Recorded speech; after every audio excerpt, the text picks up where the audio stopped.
ছোটবেলা নানা নানি দাদা দাদি এবং কি মার কাছে শুনছি যে চোরে নিলে কিছু থুইয়া যায়, আর আগুন লাগে যদি তাইলে সব কিছু পুড়িয়া যায়। এখন সেইরকমই যে আমাকে এই প্রজন্মের জীবনের লাগে কিছুটা মিল আছে। এই তারেক রহমানরে দেখতে আছেন আপনারা, তারেক রহমান কিভাবে উন্নয়ন করবে আমাকে ওই দেশ, কারণ আমাকে তো কিছু থুইয়া যায় নাই, সব লইয়া গেছে। যখন সে রাষ্ট্র পরিচালনা করতেছে ঘন ঘন কারেন্ট যাইতে আছে, এইটাই সমস্যা ওইটাই সমস্যা, কারণ সবই তো নিয়ে গেছে। আর যদি কিছু থুইয়ে যাইতো বা আগুন লেগে পুড়িয়ে যেত বাংলাদেশটা, তাহলে আমরা দাঁত মাজতে পারতাম, অন্তত ছাই থাকতো, ছাই দিয়ে দাঁত মাজতে পারতাম। এখন তো ছাইও নাই, সব লইয়ে গেছে, অর্থাৎ চোরে সব লইয়ে গেছে। বিষয়টা এরকম। তো তারেক রহমানের উদ্দেশ্যে আমার একটা কথা, যে গোপালগঞ্জের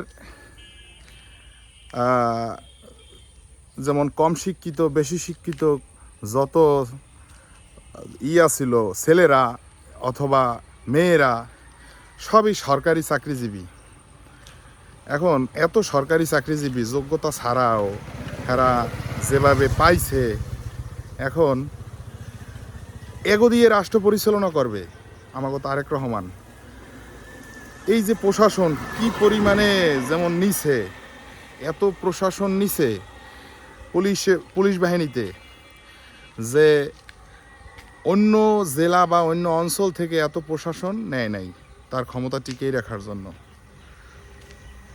এখন মূল যে কথা সেইটা হলো, জনাব তারেক রহমান, আমাদের গভর্নমেন্ট আপনার প্রতি সালাম। আপনি সেই পুলিশ বাহিনী দিয়া, আওয়ামী লীগ পুলিশ বাহিনী দিয়া আপনি রাষ্ট্র নিরাপত্তা কিভাবে দেখেন এবং কি স্বপ্ন দেখছেন, আজকের ভিডিওটা আপনার কাছে। কারণ আমাদের তো কোষাগারে টাকা নাই, অর্থাৎ রাষ্ট্রীয় খাতে টাকা নাই।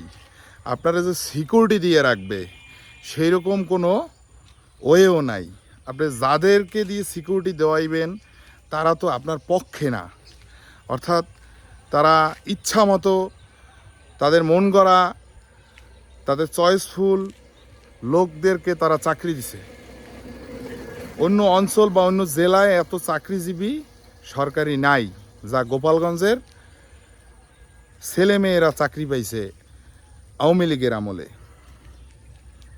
তো জনাব তারেক রহমান, আপনি এই বিষয়টা বিবেচনা করবেন যে আপনার নিরাপত্তাটা কোথায়, আপনার নিরাপত্তাটা কোথায়।